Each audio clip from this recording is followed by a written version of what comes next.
It's interesting to see how ideas evolve over time. At first, a fast-paced action game was enough. Then combat was refined to include canceling out attacks. And with the roguelike craze in full force, there's a staggering amount of variables to overcome. A number of games have incorporated this with various amounts of success, with the latest being Godbreakers.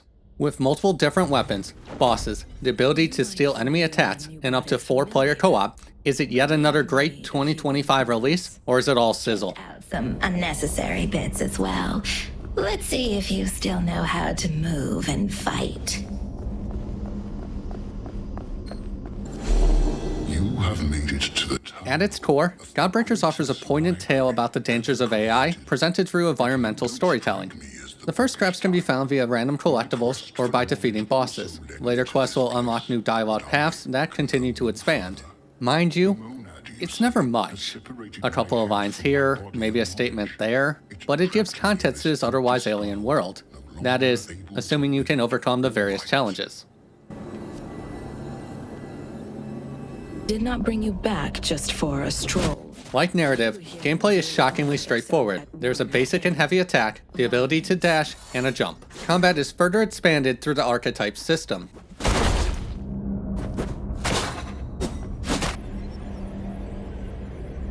With that, players gain access to 6 distinct weapons. These range from the fast-paced twin blades to the slow and methodic pillar. As the name suggests, each weapon is part of a larger archetype. So, pillar isn't just slow, it's defense-oriented. Just like twin blades trades everything for speed. Each come with their own distinct advantages and disadvantages, which are further enhanced by traits and abilities. Every weapon has a fixed trait that feeds into a given weapon's power fantasy. For example, Reaper has the chance to create sentinels that aid you in combat. As for abilities, they are one of 3 special attacks that enhance a specific playstyle. These include special attacks, buffs, and everything in between.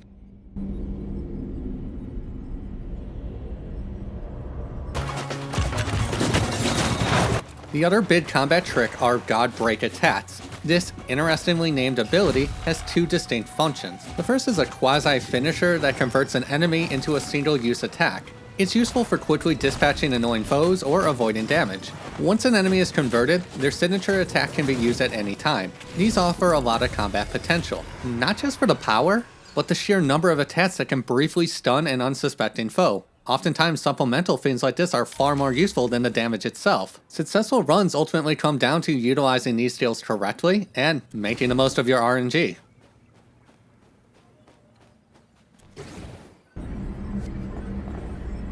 While Godbreakers is undeniably a roguelike, it's rather weak in this department. Echoes act as a persistent leveling system that gives access to a wide variety of benefits. However, most of these are pretty underwhelming. Instead of vastly changing the core gameplay loop, it's things like gaining a healing orb chest somewhere on your run.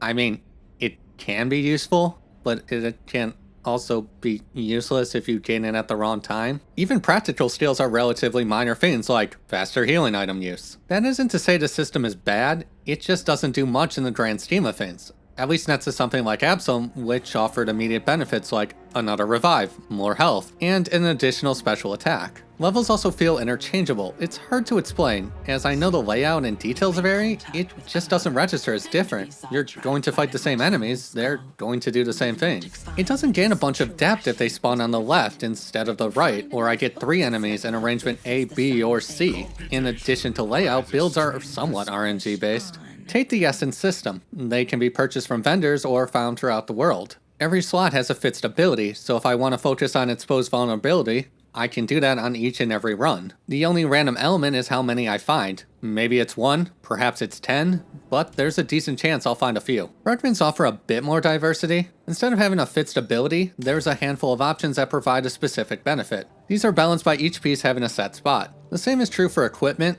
which gives another attack, buff, or trap to aid in combat. These can be really interesting, though it really depends on the situation.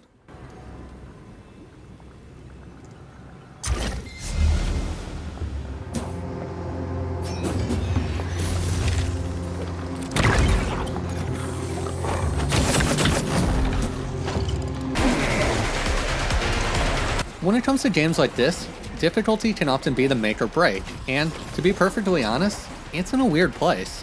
I would not describe Godbreakers as a hard game. I beat it on my third attempt solo, largely due to my fondness of the twin blade play style, and then managed to beat it on Ruben's first attempt via co-op. Most of our struggles came down to a lack of invincibility frames. It isn't enough to dodge at the right time, it also needs to be in the correct place. It should go without saying, this is fine. There is a learning curve involved, but nothing extreme. Where I felt it the most was immediately after taking damage. Enemies can do an obscene amount in an instant. This is another thing that can easily be countered by, just getting good, but it doesn't feel good. At least, I don't like taking 3 or 4 hits because I made a single mistake. And even this wouldn't be so bad if stages weren't, at times, overwhelming. With boss designs dictating what you can do, where to stand, and more, you're going to make mistakes. And when that mistake is amplified by an unwelcome design choice, it makes for a frustrating outcome, something that is furthered by the Tangles system.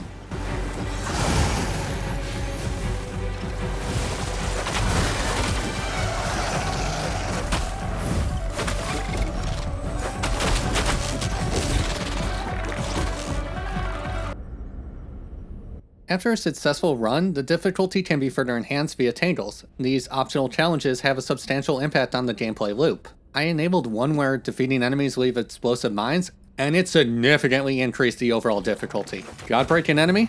Move instantly, or you will get hit by a mine. Bosses that spawn a bunch of ads? Now you have a bunch of garbage to avoid as well. There is absolutely a market for this type of thing. I just think they need better tiering. Take Destiny 2's feat system. There are 5 optional modifiers that fall into an easy, okay, and hard category. Here, they largely do the same annoying thing. Do I enable the one that briefly increases enemy attacks? The other one that does so conditionally? The one that does it for bosses? Or the one that makes all my enemies outright better? And I get it. There's only so much that can be done with this concept. I just don't know why disabling god breaks or more expensive items aren't options.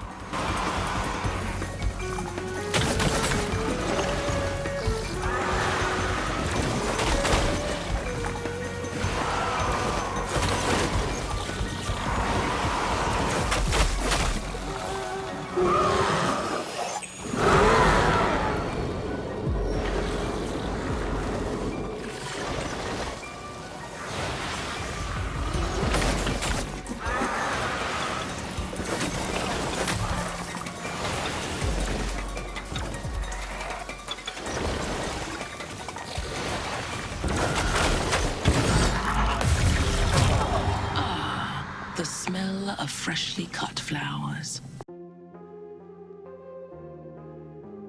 Overall, I'd say Godbreakers is a solid experience. It's easy to learn with a lot of options to deal with a multitude of problems. Even if it's a shame the higher difficulty options largely push things in a singular direction, there's plenty of other optional chases. Worlds have their own quest lines, weapons have challenges that give skins and abilities, to even a wide variety of costumes linked to specific tasks. There's also a good divide. Some are easy, a few are annoying, and a couple involve aspirational tasks. So, if this sounds good, you'll likely enjoy Godbreakers, especially if you have a couple of friends willing to join you in the fight.